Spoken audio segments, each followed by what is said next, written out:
voyais un garçon, et ce garçon me donnait une sensation horrible. Et au moment où il se tournait et me regardait, il disait comme ça, « Tu m'as trouvé, hein ?» Ce visage d'enfant beau, innocent changeait, et le symbole de la bête apparaissait sur son front, et son visage devenait celui d'un animal.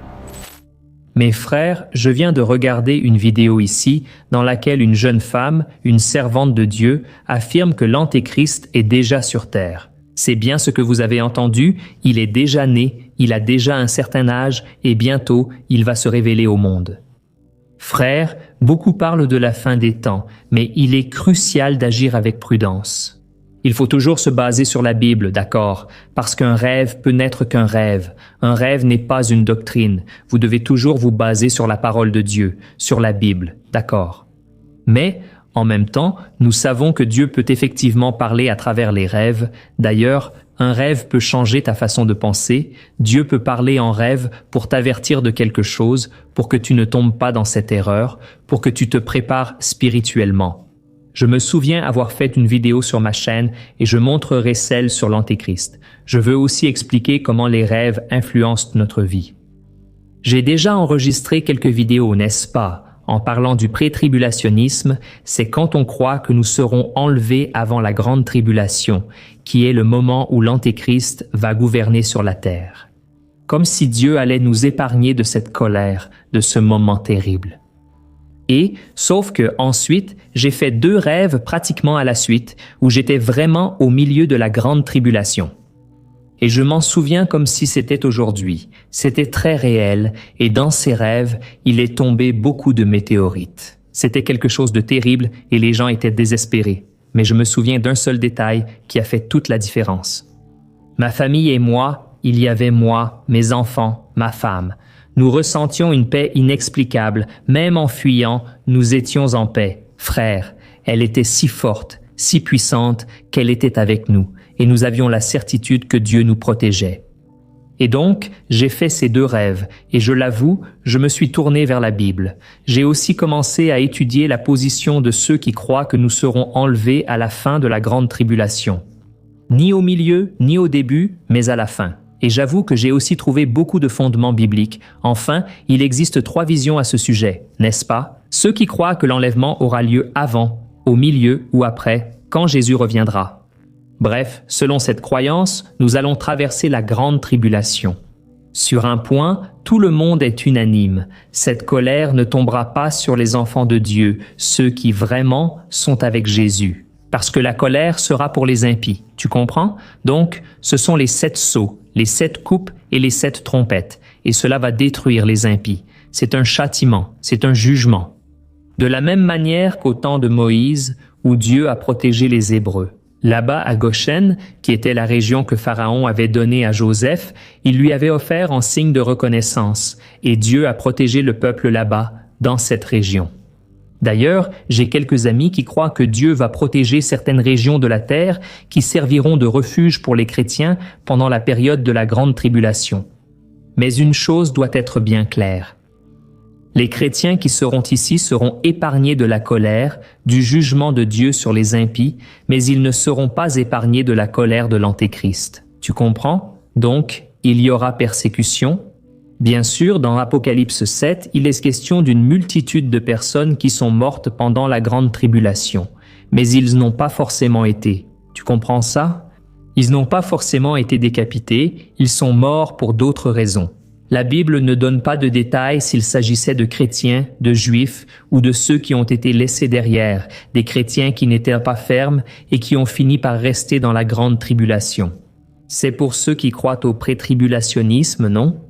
Mais la vérité est la suivante. Dieu va nous épargner de cette colère, tout comme Dieu a épargné Noé lorsqu'il a été protégé à l'intérieur de l'arche. Et la colère est tombée sur les impies, n'est-ce pas? De la même manière que Dieu a épargné Lot, qui était juste, lui et sa famille. Alors, ce que je veux dire, c'est qu'un rêve, il peut effectivement influencer notre vision des choses et cela doit nous amener à la Bible, tu comprends? Donc, la base, c'est toujours la parole de Dieu. Pourquoi est-ce que je te dis tout ça avant de te montrer cette vidéo sur l'Antéchrist? Parce que cette jeune femme, par exemple, elle parle du pré-tribulationnisme, de quelque chose qui vient avant la tribulation, et c'est probablement quelque chose en quoi elle croit. Donc, dans les rêves, il peut y avoir des perceptions de notre esprit, quelque chose auquel on croit, des éléments symboliques auxquels nous sommes habitués. Si on fait beaucoup de recherches sur quelque chose, on peut en rêver, n'est-ce pas? Mais je veux que tu comprennes l'essence de cette vidéo ici, je vais la mettre tout de suite. Mais par exemple, la Bible dit que l'esprit de l'Antéchrist est déjà ici sur terre, il est déjà à l'œuvre. Donc, quand la Bible parle de cela, dans la première épître de Jean, chapitre 4, verset 3, elle veut dire que tout ce qui est contre Dieu, contre Jésus, contre la vérité, c'est déjà l'influence de cet esprit de l'Antéchrist ici sur terre. Donc, d'une certaine manière, on peut affirmer, oui, que l'Antéchrist est déjà ici, présent, son esprit est parmi nous. C'est vrai, toute cette inversion des valeurs qu'on voit non seulement au Brésil, mais dans le monde entier. Cette question d'idéologie, de genre, tout ce qui est contraire à la Bible. L'ennemi est clairement derrière tout ça. Regardons la vidéo maintenant. Et une chose que tu dois savoir, c'est un fait. L'Antéchrist sera révélé au moment opportun, selon 2 Thessaloniciens, chapitre 2. Et cela ne veut pas dire que la Bible explique clairement comment sera son enfance, son adolescence. Mais, comme je te l'ai dit, le principe de ce rêve ici, frère, est très réel. Il est biblique. Nous devons être attentifs et préparés. Amen. Alors je vais mettre la vidéo ici pour toi. Cette vidéo a été enregistrée dans le Crène Podcast et celle qui parle ici est la pasteure Lorena Sabino. Frère, ce rêve est très fort. Faites attention. Allons-y, pasteur. Vous avez eu une vision très forte sur l'Antéchrist que vous avez partagée avec moi. Et même dans notre masterclass, vous pouvez parler de cette expérience ici. Parce que je vois, pasteur, que Dieu, c'est l'une des visions. Vous en avez déjà eu plusieurs et certaines choses restent cachées, mais que le Seigneur vous autorise-t-il à révéler? Pourriez-vous apporter cet avertissement ici à notre nation, aux personnes d'autres pays? Qu'est-ce que Dieu vous a montré en rêve? Parce que je l'avoue, les amis, j'ai été bouleversée par la façon dont Dieu lui a montré cela. Comment cet événement va-t-il se produire exactement? C'était l'une des révélations, l'une des plus fortes que j'ai eues, et quand je suis revenue, tout mon corps tremblait. Je suis aussi restée alitée, j'étais littéralement prostrée après mon retour. De cette révélation que le Seigneur m'a donnée, que le Seigneur m'a littéralement montré, que l'Antéchrist est déjà sur terre, il est déjà sur terre. Et le Seigneur m'a montré quels étaient les stades qui s'étaient déjà produits dans sa vie et ce qui allait arriver. Ce qui allait se passer, oui. Mon Dieu. Et cette révélation s'est passée comme ça. Je vais résumer parce qu'elle est assez longue et je descendais une rue dans un endroit où le Seigneur a quelque chose de particulier avec moi. Savoir quelles révélations viennent d'eux, ce qui se confirme et ce qui arrive. Et là, il m'a donné 2 directions. Il m'a montré 2 arbres, dont l'un était un goyavier, un pied de goyave. Un goyavier qui avait déjà des goyaves prêtes à être cueillies, à être mangées. Et là, j'ai cueilli une de ces goyaves pour que je puisse la consommer. Et de ce goyavier, il y avait un pêcher. Et ce pêcher, après la floraison, vous savez quand les pêches, ces petites pêches, commencent à se former, cet autre arbre était comme ça, tout rempli de petites pêches. Elle venait juste de fleurir et était en train de se former. À ce moment-là, le Saint-Esprit m'a apporté la révélation. Il a dit, pour moi, la goyave représentait quelque chose qui s'était déjà produit, qui était déjà en train de se passer, que nous étions déjà en train de vivre, et la pêche représentait quelque chose qui était en train de s'accomplir. Elle était là, littéralement. Juste pour qu'elle comprenne. Pasteur, alors, cette direction que Dieu t'a donnée à chaque fois, quand tu rêves que tu manges, tu en avais déjà parlé? Pour moi, c'est en train de se passer ou ça va arriver, c'est certain. Si tu manges dans le rêve, c'est sûr. Exactement, manger. Je ressens le goût, je ressens tout. J'ai l'impression qu'on est ici, tu vois, en train de discuter, je ressens tout. C'est très réel, celui-là aussi, ce n'était pas différent. Et là, le Seigneur m'a déjà amené, n'est-ce pas? Cette conviction, cette certitude que c'était quelque chose, que c'était 2 périodes de temps. L'une qui était déjà en train de se passer, qui était, tu vois, littéralement déjà en train de s'accomplir, et l'autre qui allait arriver. Et à partir de là, le Seigneur m'a emmené. J'ai été emmenée dans un endroit devant une maison où je me trouvais devant cette maison. Et j'ai vu un enfant. J'ai vu un garçon avec les cheveux coupés en bol, comme ça, en coupe au bol. Il était très bien soigné. La maison était une maison de haut standing. Il y avait des nounous qui s'occupaient de lui. Pas seulement une nounou, il y avait aussi une femme. je comprenais que c'était sa mère qui était là. Et ce garçon, tout le temps, était très très bien soigné et ce garçon me donnait une sensation horrible. Je ressentais une sorte de tremblement intérieur. C'est quelque chose qui me faisait frissonner à l'intérieur, mais il n'avait aucune mauvaise apparence. C'était un enfant normal, beau. Et quand je le regardais, je ressentais cela. C'est ce garçon. Il savait que je le regardais. Il se tournait et me regardait. Et au moment où il se tournait et me regardait, il disait comme ça, « Tu m'as trouvé, n'est-ce pas ?» Et là, son visage changeait, cette expression d'enfant, belle, innocente, changeait, et le symbole, n'est-ce pas, de la bête apparaissait sur son front, et son visage devenait celui d'un animal, il prenait une autre forme. Et à ce moment-là, j'étais terrifiée, et j'avais le discernement que ce garçon, il était l'Antéchrist. Et à ce moment-là où cela se produisait, il y avait d'autres, n'est-ce pas, confirmations là, que c'était quelque chose, n'est-ce pas? Il y a d'autres moyens par lesquels le Seigneur me parle de ce qui est sur le point d'arriver, de ce qui se passe. C'est le destin. À ce moment-là, le Seigneur m'a donné une direction. Oui, j'ai vu un bus passer, c'était le destin qui était déjà en train de se réaliser, et c'était le destin de l'humanité. Et à ce moment-là, je courais parce que je voulais trouver un abri, je ne voulais pas, n'est-ce pas, continuer à voir ça, je ne voulais vraiment pas, je voulais partir de là.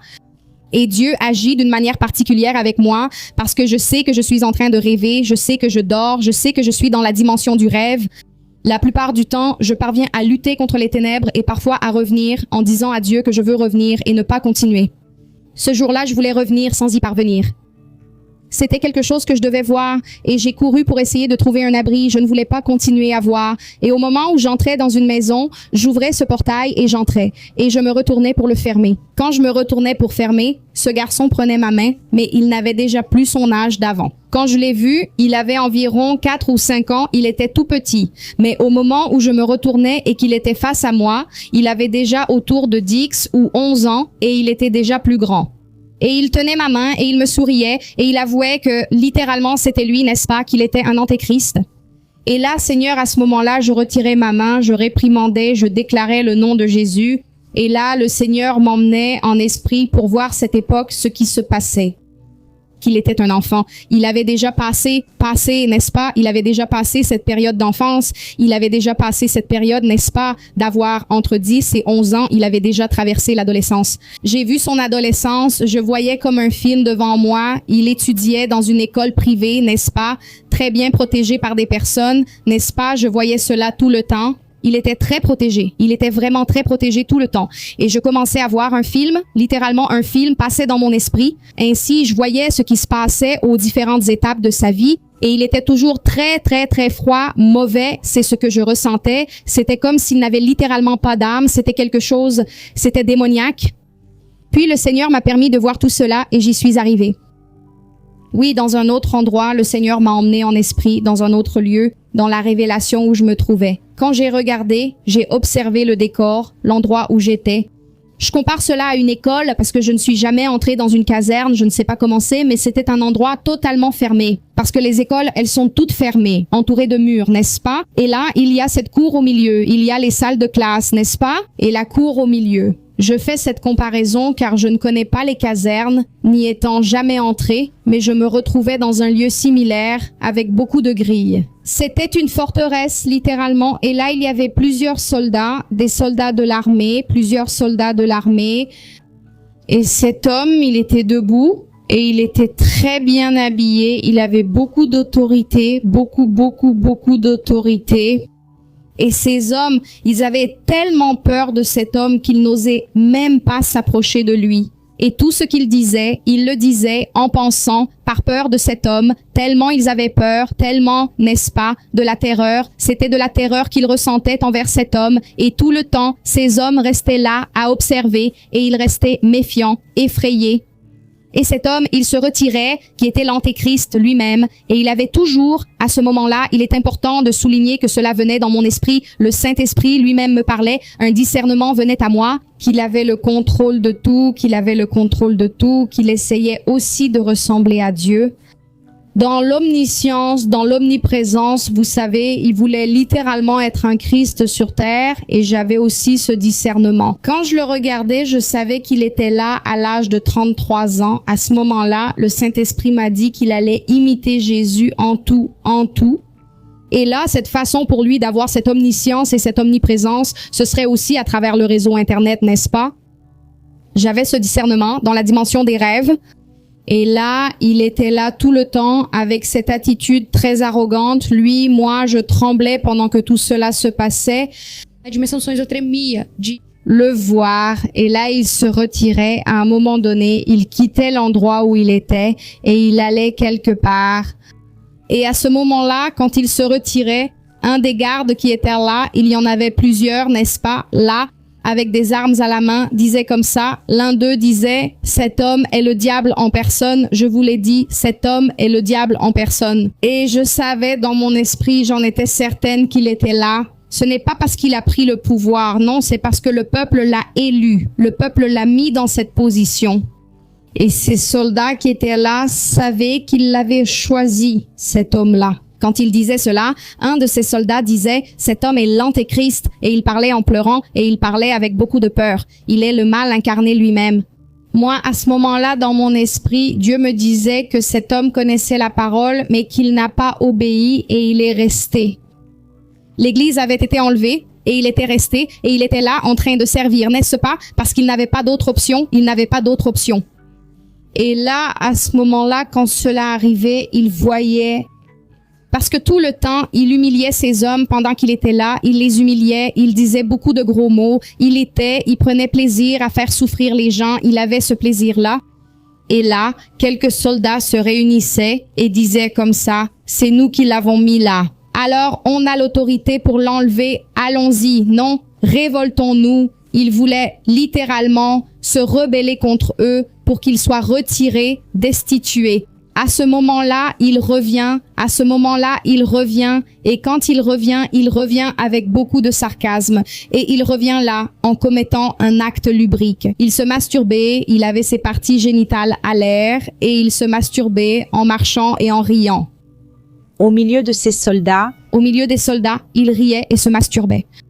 Au moment où il arrivait, il se trouvait devant l'un de ces soldats à qui il parlait. Il attrapait cet homme, le tirait comme ça et éjaculait sur le visage, sur le corps de cet homme. Il éjaculait et il riait beaucoup et disait comme ça.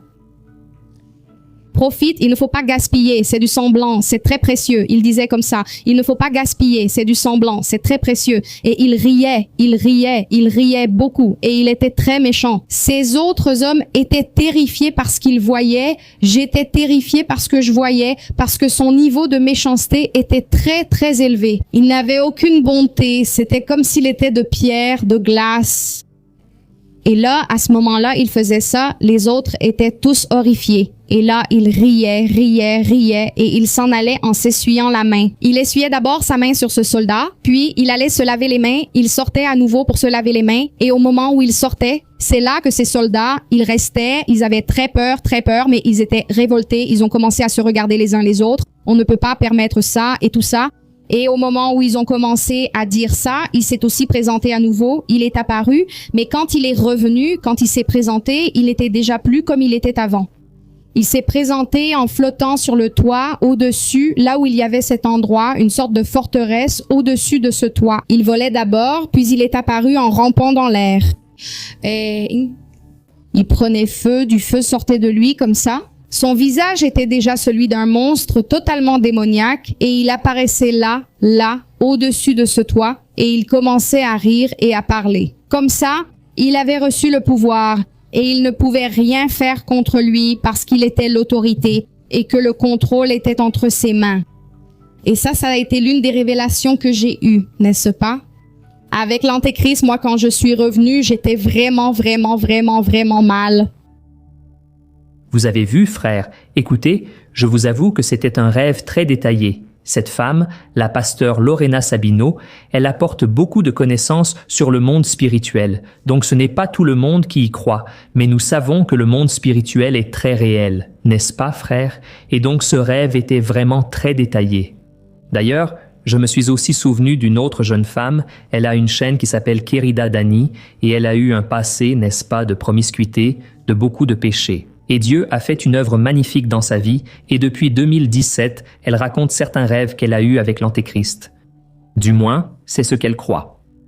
Et elle dit même que c'est le gendre de Donald Trump. Gerald Kushner, et qu'il a beaucoup d'influence dans le monde arabe, parmi les Juifs. Et, en résumé, tu dois tirer tes propres interprétations, comme je te l'ai dit, prends tout, retiens ce qui est bon, tourne-toi vers la parole de Dieu. D'accord, mais ne rejette pas.